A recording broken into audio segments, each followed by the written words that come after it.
Merhaba, YouTube kanalıma hoş geldiniz. Hoş geldiniz. Bugün annemle Bali'deyiz. Anneme sormak istediğim sorular var. Aslında bence sizin de merak ettiğiniz sorular var. Avukatlığı bıraktığımla ilgili şeyler çektiğimde çok kez şöyle yorumlar alıyorum. Ailene yazık olmadı mı? Annem baban işte ne düşünür? Seni o kadar okuttular vesaire. Şimdi ben de bu soruları anneme sormak istiyorum. Anneme bu soruların dışında başka sorular da sormak istiyorum. İnşallah bu video böyle mesleğini değiştirmek isteyen, işte ülkeyi değiştirmek isteyen çocukların ebeveynlerine de böyle yol gösterici bir video olur. Hoş geldin kanalıma. İnşallah. Hoş bulduk bebeğim. Herkesin merak ettiği ve çokça da aldığım soru, ailen avukatlığı bırakmana ne dedi, ne tepki verdi, onları nasıl ikna ettiğin gibi soruları çok alıyordum. Buyurun anneme soruyorum. Avukatlığı bırakmam hakkında ne düşünüyorsun ya da o zamanlar ne düşündün? Şimdi şöyle tabii ki çok üzüldüm. Yani niye bırakacak falan, neden bırakıyor, bu kadar okul okudu. Yani bizim diyorum ya Türk toplumundaki çok klasik şeyler düşünülüyor. Yapma, işte bu yoldan git. Aç kalırsın falan. Ama tabii ki bir mesleğin olsun. O mesleğini bir de sen çalışırken çok güzel bir yerde çalışıyordun. Mavi cinste çalışıyordun. Yani güzel bir yerin vardı. Gerçekten çok seviyordum. Öyle bir yere istifa edip gitmek çok büyük bir cesaret ister. Demek ki bu cesareti yapmak istiyordun sen. Yani yabancı ülkelere gelmek öyle kolay değil. Ondan sonra baktım ki bırakman çok da önemli değilmiş. Sonuçta bir altın bilezik edindik yani. Ama tamam da bunu birkaç yıl geçtikten sonra böyle anlayabiliyorsun. Evet. İlk başta üzüldü. Tabii ki Değil ilk mi? başta tabii ki çok üzüldüm. Yani ne gerek Halbuki var? üzülecek hiçbir Ne şey gerek var yabancı ülkelere gidilecek gibi falan. Ama öyle değilmiş. Yabancı ülkelere de gidilebilirmiş. Buralarda da yaşanılabilirmiş. Her şey Türkiye'den ibaret değilmiş. Kesinlikle. Ama işte onu daha sonra anlıyorsunuz ama bunu da denemesi gerekiyor. Denemeden de bir şey öğrenilmiyor. Tabii herkes bunu yapabilecek diye bir şey yok. Herkes yapamaz ki. Bu kadar cesaretli olamaz, bu kadar yurt dışında yaşayamaz bence. O cesaret gerektiren bir durum zaten. Betül'de de o cesaret varmış. Burada da tekrar hemen ebeveynlere söylüyorum. Çünkü ben gerçekten çok mesaj alıyorum. Özellikle bu sınav dönemi işte YYS, LYS falan filan da. Yurt dışına gitmek istiyorum. Ailem izin vermiyor. Ailem şöyle bakıyor ne işim var yurt dışında diyorlar falan diye. Ben gerçekten çok üzülüyorum böyle mesajları aldığımda. Çünkü belki o çocuk yurt dışına gittiğinde belki çok mutlu olacak. Çok güzel bir gelecek çizecek kendine. Belki kendini bulacak orada ama ailesi izin vermediği için ya da korktuğu için bunu yapamıyor. O yüzden lütfen çocuklarınızın arkasında olun. Bakın ilk başta korkabilir ebeveynler Ama önce denemesi gerekiyor. Evet işte. O işte. denemesine izin verilmesi gerekiyor. İşte onu diyorum. Kesinlikle denemesine izin verin. Bakın annem de ilk başta korkmuş, Denesin üzülmüş. geri gelsin yani. Olabilir, korkabilir, üzülebilir. Yani çocuk sahibi olmak böyle bir şey. Çocuk doğurduysanız onun kararlarına da üzülebilirsiniz, gerilebilirsiniz, çocuk doğurmak mı? Doğurmasaydınız o zaman diyebiliyorum. Yok öyle de demeyelim. Diyorum. Yok öyle bence. Demeyelim. Ben gerçekten ebeveynlerin çocuklara birazcık alan tanıması gerektiğini düşünüyorum. Evet, bir diğer soruma geçiyorum. Türkiye'de avukat olup Avustralya'da boyacılık, baristalık gibi meslekler yapmam hakkında ne düşünüyorsun? Şimdi tabii ki Türkiye'de belli bir okudun, vizyon sahibi oldun, sana vizyon kattı. Ama ondan sonra geldin burada, şu an boyacılık yapıyorsun. Bundan sonraki belli değil. Ne yapacağım belli değil. Her şey yapabilir. Boyacılık yapacaksın diye bir şey yok ama oradaki İstanbul'daki okuduğun hukuk bölümü sana pek çok şey katıyor. Yani yazışmalarında olsun, sözleşmelerinde olsun, ne bileyim bir anlaşmalarda olsun. Şimdi bunu yapıyorsun ama o konuda bence sana çok şey katıyor. Hukuken her şeyi biliyorsun yani. Evet, tabii ki haklarını bilmek önemli. Ama senin için boyacılık yapıyorsun. Senin birkaç yıl sonra ne yapacağın belli değil. Evet. Onun için yapabilirsin. Boyacılık da olabilirsin. Barista da olabilirsin. Belki sonra kafede açacaksın. Evet.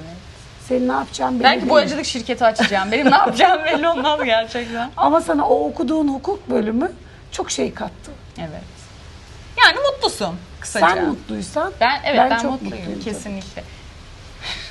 Buradaki kilit söz, sen mutluysan ben de mutluyum.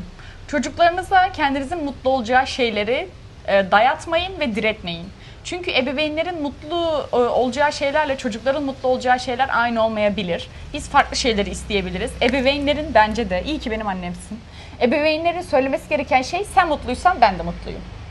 Hani önceliğimiz bizim mutlu olmamız olmalı bence. Yani annem kendi mutluluğu, atıyorum Betül tıp okusaydı ben çok mutlu olurdum ama ben tıp okusaydım belki çok mutlu olmayacaktım. Hani bu olmaz. Ya da sen mesela hukuk bitirdin. Ya da belki avukat olsaydım annem benim için çok daha mutlu olacaktı ama ben mutlu olmayacaktım. Ne anladım o işten? Evet. Evet. Bunu cevaplamışken şunu da bunu da sormuş olayım. Birazcık cevapladın. Bunun da çok yorumunu alıyorum. Emeklerine yazık oldu, başkasının hakkını çaldın, o kadar okudun, yazık değil mi? Emeklerine yazık oldu falan. Emeklerime yazık oldu mu sence? Hayır, tabii ki hayır. Öyle şey olamaz. Sen okuduysan orayı bileğinin hakkıyla kazandın, okudun. O sana vizyon kattı. Sen nereye gidersen gitsin bir hukuk bölümü bitirdin ya da İstanbul Üniversitesi hukuku bitirdim diyebilirsin yani. Ne demek? Ya illa orayı bitirdim diye de yok savcı yok hakim olacak halin yok. Belki çok güzel de olabilirdin. Bunu da söylüyorlar. Neden hakim Hakim de olamadın falan diyor. olabilirdin. Bak neden hakim olamadın, neden savcı olamadın diye yorumlar alıyor. Arkadaşlar avukatlık hakim ya da savcı olunamayıp da olunan bir meslek değil. Hakim ya da savcı olmak seçilen bir şey. Hakim ya da savcı olmak istersin. Torpilinde varsa ona göre bir yol çizersin. Öyle bir şey olursun. Yani avukatlar hakim ya da savcı olamadığı için avukat olmuş değiller. Bunu da buradan söyleyeyim. Seçmemişizdir belki devletin altında çalışmayı. Ya tabii ki o senin seç. Ama sen o bölümü bitirdin başkasının hakkını yedin diye bir şey olamaz. Evet. Ben o bölümü bitirdim ama olmadım. Yani istemedim. Baktım o meslek bana göre değil. Yurt dışını tercih ettin sen. Yani Evet. bunlar eleştirilmez bence. Emeklerime yazık olmamış arkadaşlar. Hayır kesinlikle. Bir diğer sorum. Aileler çocuklar için hep iyi bir gelecek düşünür, onu ister. Sen şu an benim geleceğim hakkında ne düşünüyorsun ya da ne istiyorsun benim için? Şimdi ben senin geleceğin hakkında çok şey düşünmüyorum. Yani sen bu kadar büyük bir cesaret gösterip Avustralya'ya gelmişsin. Ve Avustralya'da şimdi vatandaş olmak istiyorsun, oturum izni almak istiyorsun. Bunun için hedeflerin var. Ve sen bunları yapabilecek kapasitede birisin. Teşekkür ederim. Geleceğin için çok umutluyum yani. Sen bunları yaparsın. Zaten İngilizce sınavlarının geçtiğinden de belli. 65'i geçtim. Çok mutluyum. Buna hala arada bir çok seviniyorum. Almam gereken PT puanını aldığım için. Onun için geleceğin senin güzel olacak. Teşekkür ederim. Bir diğer sorumuz. Sınava hazırlanan gençlere ya da yurt dışına gitmek isteyip korkan insanlara ne söylemek istersin? Bence biz zaten yurt dışına gitmek isteyen öğrencileri bırakın. Mutlaka çocuklarımızı aslında bir yurt dışına göndermemiz gerekiyormuş. Yani bir liseden sonra bir git bir yurt dışında işte birkaç ay kal. Evet. İşte dil öğren hiç değilse aslında bunu yapmamız gerekiyormuş. Bakın burası Bali değil mi? Endonezya Evet, Bali. Bali'deyiz şu an. Avustralya'daki çoğu genç burada.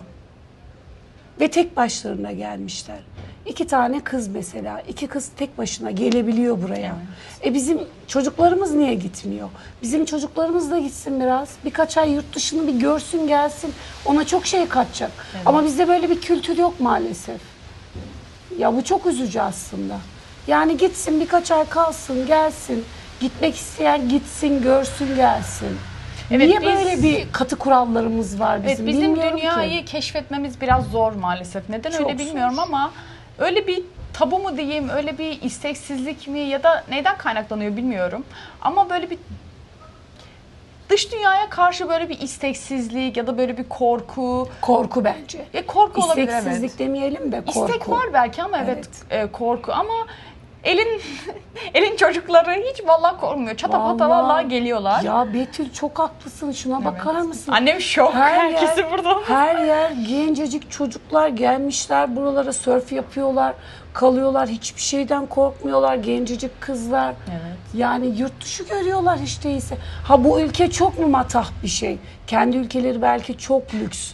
Ama bu ülke tabii ki fakir bir ülke. Ama yine buraya da en yakın bence yurt dışı olabildiği için geliyorlar. Yani evet, Avustralya'nın en yakın Evet. yurt dışı olduğu için. En yakın olduğu için gelebiliyorlar yani. Ama bizim ülkemizde bizim her yere gidilecek imkanımız var. Kesinlikle Türkiye her yere Ama çok yakın. biz çocuğumuzu aman hiçbir yere gönderemeyiz bir şey olur. Yok böyle bir şey ya. Yani Burada yok böyle evet, bir burada şey. şeyden bile görebilirsiniz. Burada daha yeni doğmuş çocuklarıyla tatile gidiyorlar ya da daha yeni Evet. doğmuş çocuklarına çorap giydirmeyip kafeye geliyorlar vesaire bir şeyler yapıyorlar. Avustralya'da bu böyle. Ama biz çocuklarımızı 40 çıkana kadar, 50'si çıkana kadar falan evden bile çıkartmıyoruz. Hani bu bile ne kadar farklı olduğumuzun bir göstergesi. Biraz daha rahatlasak, biraz daha böyle bir chill takılsak çok daha iyi olacak bence. Ama biz de işte toplum olarak aman çocuklar dizimizin dibinde dursun, hiçbir yere gitmesin, hiçbir yere ayrılmasın. Sıkıcı. Ya yine ayrılmasın ama kendi ne yapacaksa yapsın, bir gitsin, Evet. bir görsün, gelsin. Hele yurt dışını isteyenler için ya ben kesinlikle gitmesi taraftarıyım. Evet. Zaten bu sorumda, bir sonraki sorumda bununla bağlantılıydı. Peki çocuklarının kararlarına saygı duymayıp illa kendi isteklerini yapmasını isteyen ebeveynlere buradan ne söylemek istersin? Ya işte ben diyorum ya her zaman benim versiyonumda olan insanların katı kuralları var. Bu kuralları biraz aşmamız gerekiyor. Çocuk ne istiyorsa yani birazcık ona yardımcı olarak onun da ne istediğine bakarak yardımcı olmamız gerekiyor. Ama bizim kendi katı kurallarımız var. Hayır o öyle olmaz. Yok efendim niye olmaz? Sen benim mesela bakış açımı değiştirdin. Ha Betül böyle düşünüyorsa bunda da bir şey mi var acaba? Der oldum artık yani. O da doğruymuş. Onun da düşünceleri haklıymış der oldum. Yani bizim çünkü kendimize göre bir katı kurallarımız var. Neden böyle? Neden esnek değiliz? Evet. Bilmiyorum. Belki artık esneriz. Belki yeni gelen Z kuşağıyla birlikte Z kuşakları belki ebeveynlerini biraz esnetir. Onu Belki. bilmiyorum artık. Aslında evet bu sorum da diğer sorularına bağlantılı. Zaten çoğuna cevap verdin. Bazıları çocuğunun ondan çok uzakta yaşamasını istemiyor. Çocuğum yanında kalsın istiyor. Sen bu konuda ne düşünüyorsun? Ben mutlu olacaksa Evet. nerede oluyorsa olsun. Kesinlikle. Uzakta mutlu oluyorsa orada olsun. Yani benim yanımda olup da mutsuz olacağına ya da istemediği bir şeyi yapacağına neden yani uzakta da Tam olabilir. benim annem ya. Şimdi önceden sen Avustralya'ya Oldu. geldiğinde ben ne dedim? Aman Betül ne olur YouTube videosu çek de seni oradan izleyeyim dedim. Sonra Instagram'da görüyorum. Her gün seni Instagram'da görüyorum. Sonra her gün mesela her gün konuşmasak da WhatsApp'tan görüntülü konuşuyoruz. Sanki yanımdaymışım gibi. İstanbul'daymışım gibi sanki. Bunlar insanı yaklaştır. Daha İstanbul'dasın, daha Avustralya'dasın. Zaten yılda bir görüşüyoruz en azından. Onun için çok şey yapmıyor, zorlamıyor bence insanı. Evet. Yani illa dizinin dibinde oturmasının bir anlamı yok. Kesinlikle katılıyorum. Çok doğru konuştun. Evet. Bir sonraki sorum. Türkiye'de yaşıyorsun ama 2 kez Avustralya'ya tatile geldin. Türkiye ve Avustralya kıyaslaması yaparsan ne Ay onu söylemek yapmayalım istersin? hiç Betül. Neden? Neden? Lütfen yapalım. Ne olur Lütfen yapmayalım. yapalım. Lütfen. Ya Avustralya ile Türkiye kıyaslanamaz ki. Lütfen ama kıyasla. Çok istiyoruz kıyaslamanı. Ya şimdi ben diyorum Avustralya'ya cennet diyorum. Avustralya çok ayrı bir ülke. Herhalde bana göre dünyanın en gelişmiş ülkelerinden biri. Bütün sistemini oturtturmuş. Ben ilk Avustralya'ya geldiğimde indim daha Betül beni parka götürecek jet lag olmayayım diye. İlk sorduğum şey bu insanların derdi ne? Ya böyle bir soru sorulur mu? Bu insanların derdi ne dediğimde Çok dertsiz gibi duruyorlardı herhalde. hafta sonu nereye gideceğiz? Akşam nerede yiyeceğiz?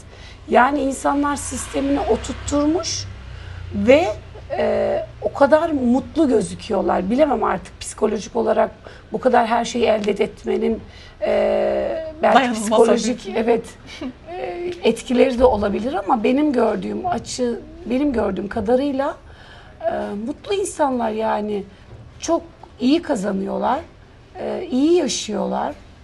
Yani cennet gibi bir yer. Türkiye ile kesinlikle kıyaslanamaz. Onların düşündükleri ya da tartıştıkları konular çok farklı. Bizimkiler çok farklı. Hele benim ilk geldiğimde çay 3 katına Evet, zamlanmıştı. Biz bunu konuşuyoruz demiştim. Baktım orada onlar ne konuşuyor?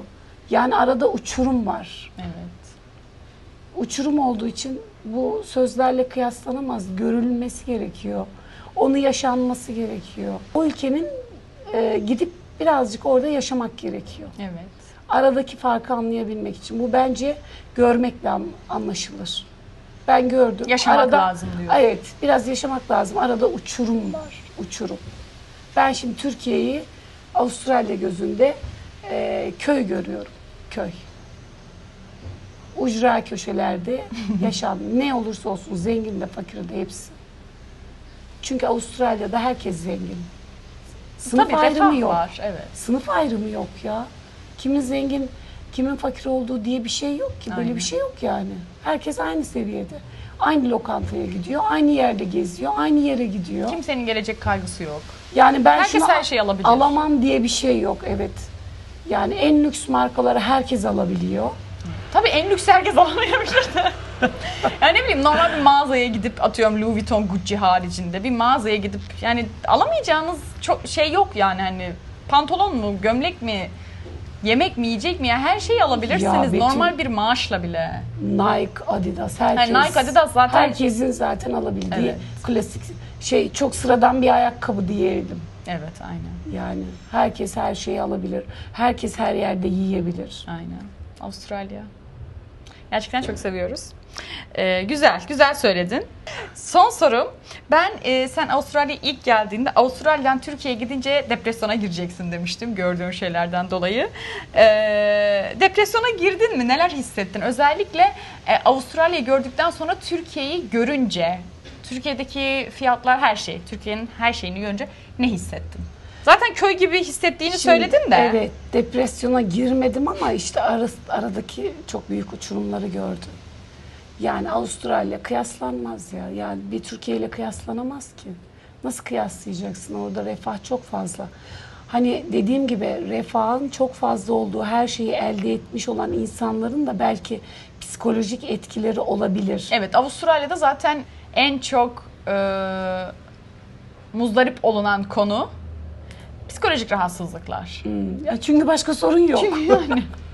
Başka ne sorun olabilir ki yani? Evet. Hani bazıları depresyonda olabilir, bazılarında başka şeyler olabilir. Ama işte bu zaten sanırım İsveç'te de böyle galiba, ya da İsveç'teydi sanırım. Depresyon oranı çok yüksek. Çünkü belli bir refah seviyesinin üstündeysen yiyeceğini dert etmiyorsun, nasıl geçineceğini dert etmiyorsun, kiran nasıl ödeyeceğini dert etmediğin zaman insan daha derin düşüncelere dalıyor büyük ihtimal. Günlük ihtiyaçlarını karşıladıktan sonra o da insanları depresyona sürüklüyor büyük ihtimal. Ama bence o oran fazla değildir herhalde ya. Yok, depresyon oranı çok fazla değil ama antidepresan kullanma falan oranı fazlaymış herhalde. Ama o da göçmenler arasında değil bence. Avustralya'da doğup büyüyen insanlar arasında öyle. Çünkü Avustralya'da doğup büyüyünce ne kadar şanslı bir yerde olduğunu farkında olmayabiliyorsun bence. Hep onda doğduğun için. Evet. Başka bir yere bilmiyorsun. Bir Orta Doğu'nun simülasyonuna gidip gelse ne kadar şanslı olduğunu fark edecek ama Evet. o olmuyor. Göçmenler, genelde benim çevremdeki göçmenler, o 20-30 yıl önceki göçenleri çok söylemiyorum. Onlar genelde Avustralya'dan şikayet ediyorlar. Ama benim jenerasyonumda göçen insanlar Avustralya'da ne kadar şanslı olduklarının farkında ve geneli çok mutlu benim gördüğüm şekilde. Değil mi? Aynen. O depresyonda olanlar biz değiliz. O Avustralyalılar, Avustralyalı gençler. Çünkü her şey var. Bak, 15-16 yaşında araba alacak paraya sahip olabiliyorlar küçüklüğünden çalışarak. Zaten 17-18 yaşında direkt arabalarını alıyorlar. Ev birikimlerini yapıyorlar. Hani o yüzden hani bunlar yapıldıktan sonra başka şeylerde de depresyona giriyor olabilirler yani. Olabilir ama işte Evet. refah seviyesi çok yüksek. Evet. Kısacası yani Türkiye ile kıyaslanmayacak. İnsanlar demek. mutlu. Kıyaslayamazsın ki. Evet. Neresini kıyaslayacaksın? Hangi yerini kıyaslayacaksın? Sistemini mi kıyaslayacaksın? İnsanların refahını mı? Alım gücünü mü? Aynen. İnsanlar da çekmiş bulunduk. Evet.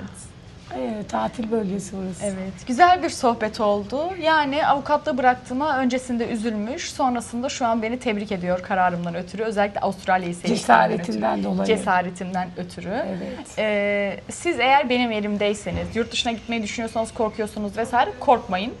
Korkanın çocuğu olmaz derler. Korkmayın, yapın. Hayat bir kez yaşanıyor. Denemeye değer. Denemeye değer. Olmadı, yapamazsın, dönersiniz. Bakın benim bu Avustralya ikinci gelişim. İlk sefer geldim, bunu her seferinde söylüyorum. İlk sefer geldim. Evet. Pandemi oldu. O çok kötüydü ama. o Geri dönem. döndüm. Ne oldu? Tekrar avukatlığıma geri döndüm. Bir şey olsun, olmasın da Allah göstermesin, Allah'ım inşallah nasip etmesin. Bir şey olursa yine döner, yine avukatlığımı yaparım. Hani sorun değil, ne kaybedeceğiz ki? Bir yıl mı kaybedeceksin, 2 yıl mı? Kaybet yani. Sonuçta bu hayat deneyimi. O hayatındaki tecrübe. Kesinlikle. O yüzden Benim yerimdeyseniz bunu yapın. Ebeveyn yerindeyseniz de lütfen çocuklarınıza izin verin. Bırakınız yapsınlar, bırakınız gezsinler diyeceğim. Kesinlikle diyorum Evet. ya. Sonra kaldı mı? Kalmamıştır inşallah öyle ebeveynler. Kalmamıştır. Kalmaz. Ben kalmasını istemiyorum böyle ebeveynlerin. Artık çok açık görüşlü olmak Maalesef. istiyorum. Dünya çok güzel bir yer. Dünya Türkiye'den ibaret değil. Dünya 4'ten büyüktür falan diye. İzin verin, bırakın gençler dünyayı keşfetsin ya. Belki daha mutlu olacaklar mesela. Benim gibi daha mutlu olacaklar Ya belki. tabii ki daha mutlu olmalarının yanında da tecrübe kazanırlar. Tabii ki, Bir tecrübe, gitsinler, bir görsünler. Belki de bir şey mutsuz yapsınlar. olacaksınız Belki ama de sorun mutsuz değil. olup geri dönecek. Evet. Avustralya'ya gelen gençler de öyle yani. Tabii ki Yapamayıp, herkes buraya özleyip- aşık değil bu arada. Tabii ki özleyip geri dönenler de Evet. var yani. Ama deneyin bak, sor hepsine. Hiçbiri keşke yapmasaydım, keşke gitmeseydim demez. Hepsi İyi gittim ki gördüm gittim, der. gördüm, geri geldim Aynen, diyecek bu kadar. yani. Hayat bu kadar ya. Easy. Evet, teşekkür ediyorum Canikom. Ben de Bu çok sohbet için teşekkür güzel bir ediyorum. sohbetimiz oldu. Bunu ne zamandır yapmayı istiyordum. Evet. Çünkü herkes benim sana nasıl tepki Evet. gösterdiğimi Kesinlikle. merak ediyordu. Herkes düşünüyor ki annem beni falakaya yatırdı avukatlığı bıraktığım için. Beni dövüyor, beni şey yapıyor falan gibi düşünüyordunuz herhalde. Yok öyle bir şey. Annem benden daha mutlu. Bakın Bali'deyiz şu an. Evet. Belki gelecek yıl neredeyiz? Belki bilemeyiz. gelecek yıl neredeyiz? Bizi takipte kalın. Gelecek yıl nerede olacağımızı görün. O yüzden böyle. Evet, ailem her zaman benim yanımda oldu. Çok teşekkür ediyorum. Çok şanslıyım. O yüzden aileniz sizin yanınızda olduğu sürece istediğiniz kararı alabilirsiniz. Sorun değil. Ya da yapmak, görmek, Aynen. tecrübe edinmek gerekiyor. Kesinlikle. Teşekkür ediyorum Canikom. Bizi izlediğiniz için çok teşekkür ederiz. Sohbetimizi nasıl buldunuz? Bu konu hakkında neler düşünüyorsunuz? Lütfen yorumlara yazın. Merak ediyorum düşüncelerinizi. Bir sonraki videolarda görüşmek üzere. Kendinize iyi bakın. Hoşça kalın. Hoşçakalın.